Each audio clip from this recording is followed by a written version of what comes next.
আসসালামু আলাইকুম। আজ 22শে সেপ্টেম্বর 2025 সোমবার। আজকের প্রধান প্রধান খবর নিয়ে উপস্থিত হয়েছি আমি আনোয়ার বাবু। গণ অভ্যুত্থান পরবর্তী নতুন বাস্তবতায় ক্ষণে ক্ষণে রং বদলাচ্ছে দেশের রাজনীতির। বদলে যাচ্ছে রাজনৈতিক দলগুলোর পারস্পরিক সম্পর্ক। ক্ষমতায় যাওয়ার মিশনে হিসাব নিকাশের পাল্লায় শত্রু হয়ে যাচ্ছে মিত্র, আবার পরীক্ষিত মিত্র আবির্ভূত হচ্ছে শত্রুর ভূমিকায়। আওয়ামী লীগবিহীন ভোটের মাঠে দেশের প্রধান দুই শক্তি বিএনপি ও জামায়াতের বর্তমান সম্পর্ক এক্ষেত্রে সবচেয়ে বড় উদাহরণ হয়ে দাঁড়িয়েছে। দল দুটির মুখোমুখি অবস্থানে উত্তপ্ত হয়ে উঠেছে রাজনীতির মাঠ। নির্বাচনকে ঘিরে দুই দলের পরস্পর বিরোধী অবস্থান সংঘাতময় পরিবেশের জন্ম দিতে পারে বলেও আশঙ্কা করা হচ্ছে।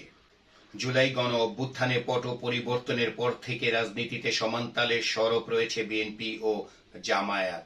পরিবর্তিত পরিস্থিতিতে দল দুইটির কর্মকাণ্ড পর্যালোচনা করলে দেখা যায় প্রায় সব ইস্যুতেই দ্বন্দ্বে জড়িয়েছে এবং জড়াচ্ছে তারা। অন্তর্বর্তী সরকারের প্রধান উপদেষ্টা অধ্যাপক মোহাম্মদ ইউনূস জাতিসংঘের সাধারণ পরিষদের ৮০তম অধিবেশনে যোগ দিতে গতকাল রবিবার দিবাগত রাতে যুক্তরাষ্ট্রের নিউ ইয়র্কের উদ্দেশ্যে ঢাকা ত্যাগ করেছেন। যাত্রী চাহিদা মেটাতে মেট্রো রেল রাত 10টার পরও চলবে।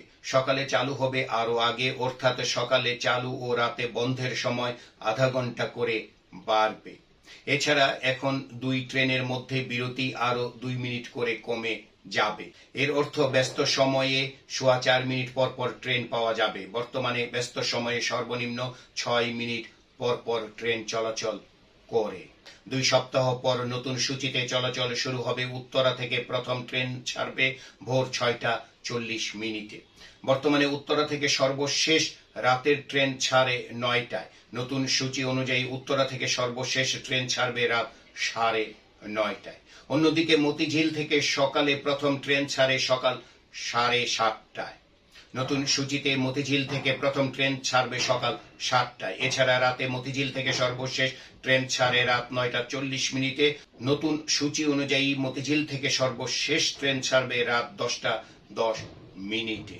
আসন্ন শারদীয় দুর্গাপূজা ও ত্রয়োদশ জাতীয় সংসদ নির্বাচনে ক্ষমতাচ্যুত আওয়ামী লীগের লোকজন নাশকতা চালাতে পারে বলে আশঙ্কা করছে সরকার। সচিবালয়ে গতকাল রবিবার আইন শৃঙ্খলা সংক্রান্ত উপদেষ্টা পরিষদ কমিটির বৈঠকে এ বিষয়ে উদ্বেগ প্রকাশ করা হয়েছে। বৈঠক সূত্রে এসব জানা গিয়েছে। জনপ্রশাসন মন্ত্রণালয়ের সিনিয়র সচিব ডক্টর মোহাম্মদ মোখলেসুর রহমানকে দায়িত্ব থেকে সরিয়ে দিয়েছে সরকার।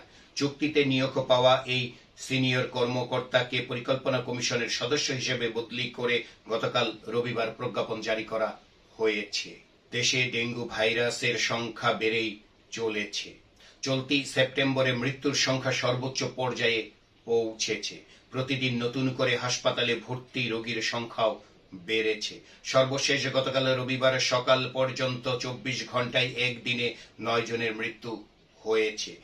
আর এ সময় হাসপাতালে ভর্তি হয়েছে 740 জন রোগী। জুলাই গণ অভ্যুত্থানের সময় আওয়ামী লীগ রাজনৈতিকভাবে অপরাধ করেছে মন্তব্য করে দ্রুত সময়ের মধ্যে দল হিসেবে আওয়ামী লীগকে বিচারের আওতায় আনার দাবি জানিয়েছেন জাতীয় নাগরিক পার্টি এনসিপির আহ্বায়ক নাহিদ ইসলাম।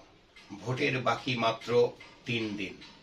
এমন পরিস্থিতির মধ্যে কার্যত অচল হয়ে পড়ল বিশ্ববিদ্যালয়। সন্তানদের ভর্তিতে প্রাতিষ্ঠানিক সুবিধা বা পোষ্য কোটা না পেয়ে কমপ্লিট শাটডাউনে গেলেন শিক্ষক কর্মকর্তা ও কর্মচারীরা। পাশাপাশি অনির্দিষ্টকালের জন্য ক্লাস পরীক্ষা বন্ধের ঘোষণা দিয়েছে বিএনপিপন্থী শিক্ষকদের সংগঠন জাতীয়তাবাদী শিক্ষক ফোরাম। এমন পরিস্থিতির মধ্যেই 25শে সেপ্টেম্বর রাজশাহী বিশ্ববিদ্যালয় কেন্দ্রীয় ছাত্র সংসদ রাকসু, হল সংসদ ও সিনেট ছাত্র প্রতিনিধি নির্বাচনের ভোট গ্রহণ হতে যাচ্ছে। সংবাদ প্রকাশের জেরে রংপুরে এক সিনিয়র সাংবাদিককে তুলে নিয়ে মারধরের অভিযোগ উঠেছে। গতকাল রবিবার দুপুর 12টার দিকে এই ঘটনা ঘটে। এ ঘটনার প্রতিবাদে বেলা 1টার দিকে রংপুর সিটি কর্পোরেশনের সামনে বিভিন্ন সাংবাদিক সংগঠন ও পেশাজীবী সাংবাদিকেরা অবস্থান কর্মসূচি পালন করতে গেলে রংপুর সিটি কর্পোরেশনের কর্মচারীরা তাদের উপর হামলা চালান। এ সময় 2 জন আহত হন। নির্যাতনের শিকার সাংবাদিকের নাম হচ্ছে লিয়াকত আলী বাদল। তিনি একটি বেসরকারি টেলিভিশন চ্যানেল ও একটি দৈনিক পত্রিকার সিনিয়র প্রতিবেদক। তার অভিযোগ, সংবাদ প্রকাশের জেরে গতকাল দুপুর 12টার দিকে রংপুর নগরীর কাচারি বাজার থেকে রকি নামের এক ব্যক্তি ও তার লোকজন তাকে তুলে নিয়ে গিয়ে মারধর করেছে। লিয়াকত আলী বাদল বলেন, রংপুর সিটি কর্পোরেশনে অটো রিকশার লাইসেন্স দেওয়ার দুর্নীতি সংক্রান্ত একটি সংবাদ করায় তাকে তুলে নিয়ে মারধর করা হয়েছে। পরিবেশ উপদেষ্টা সৈয়দা রিজওয়ানা হাসান বলেছেন, সাভার উপজেলার বায়ুমান উন্নয়নের লক্ষ্যে সেখানে আগামী মৌসুমে কোনো ইট ভাটা চালু করা যাবে না। তিনি সরকারের এই সিদ্ধান্ত বাস্তবায়নের জন্য ইট ভাটার মালিকদের প্রতি আহ্বান জানিয়েছেন। গতকাল রবিবার রাজধানীর আগারগাঁওয়ে পরিবেশ অধিদপ্তরে অনুষ্ঠিত এক সভায় উপদেষ্টা এ আহ্বান জানান। সংসদীয় আসন পুনর্বিন্যাসকে কেন্দ্র করে দেশের বিভিন্ন স্থানে আন্দোলন চলছে। পাবনা ও বাগেরহাটে গতকাল জেলা প্রশাসক ও নির্বাচন অফিসের সামনে কর্মসূচি পালন করেছে বিক্ষুব্ধ আন্দোলনকারীরা। ফরিদপুরের ভাঙ্গায় হাইকোর্টের রুল না আসা পর্যন্ত আন্দোলন স্থগিতের ঘোষণা দেওয়া হয়েছে। বাগেরহাটে 4টি আসন বহালের দাবিতে সর্বদলীয় সম্মিলিত কমিটির নেতাকর্মীরা 2 দিন বিরতির পর গতকাল আবারও জেলা নির্বাচন অফিস ঘেরাও করেন। তাঁবু টানিয়ে সেখানে অবস্থান নেন তারা। দুর্গাপূজায় লোকজনের ভোগান্তি কমাতে হরতাল স্থগিত করে অবস্থান কর্মসূচি পালন করেন।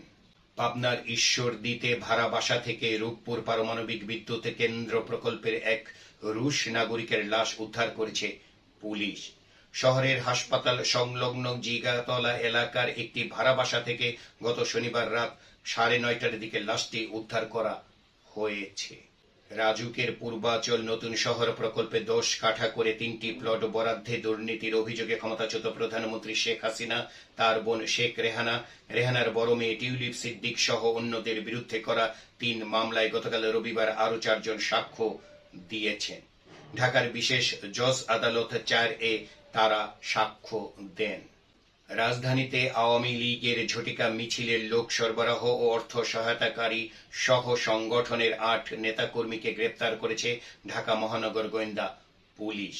এছাড়া কুমিল্লায় 20 জন ও বরিশালে 4 জনকে গ্রেপ্তার করেছে আইন শৃঙ্খলা বাহিনী। গত শনিবার রাত ও গতকাল রবিবার পৃথক অভিযান চালিয়ে তাদের গ্রেপ্তার করা হয়। খুলনার মুজগুন্নি এলাকায় গৃহায়ণ কর্তৃপক্ষের উচ্ছেদ অভিযানকে কেন্দ্র করে পুলিশের সঙ্গে স্থানীয়দের কয়েক ঘণ্টা ব্যাপী তীব্র সংঘর্ষের ঘটনা ঘটেছে। গতকাল রবিবার সকাল 9টা থেকে শুরু হওয়া অভিযানে স্থানীয়দের প্রতিরোধের মুখে পড়ে পুলিশ। সংঘর্ষে অর্ধশতাধিক মানুষ আহত হয়েছে, এর মধ্যে পুলিশ সদস্যও রয়েছেন। ব্যাংকিং সেক্টরের খবর। শরিয়া ভিত্তিক এক্সিম ব্যাংকের ব্যবস্থাপনা পরিচালক ও সিইও মোহাম্মদ ফিরোজ হোসেন পদত্যাগ করেছেন। ব্যক্তিগত কারণ হলেও মূলত বাংলাদেশ ব্যাংকের প্রশাসকের সঙ্গে কাজ করতে অনীহার কারণে পদত্যাগ করেছেন তিনি। অন্যদিকে সোশ্যাল ইসলামী ব্যাংক SIBL এর এমডি শফিউজ্জামানের পদত্যাগ নিয়ে এখনো ধোঁয়াশা রয়েছে। বিনোদনের খবর। অভিনেত্রী গোলাম ফরিদা ছন্দার জন্মদিন আজ। মুন্সিগঞ্জে তার জন্ম। পড়াশোনা করেছেন ঢাকা বিশ্ববিদ্যালয়ের নাট্য কলায়। প্রায় 2 যুগ ধরে নিয়মিত টিভি নাটকে অভিনয় করছেন ছন্দা। প্রথম অভিনয় বিটিভিতে কাজল কালো দিন নাটকে। কয়েকটি সিনেমায় অভিনয় করেছেন ছন্দা। আজ তার যমজ মেয়ে টুপুরেরও জন্মদিন। তাদেরও দেখা গেছে অভিনয়ে। এই ছিল আজকের প্রধান খবর। আমাদের এই খবর নিয়ে আপনাদের যদি কোনো মতামত থাকে তাহলে কমেন্ট বক্সে জানাতে পারেন। আর আমাদের এই চ্যানেলটি সাবস্ক্রাইব করে আমাদের সাথেও থাকতে পারেন।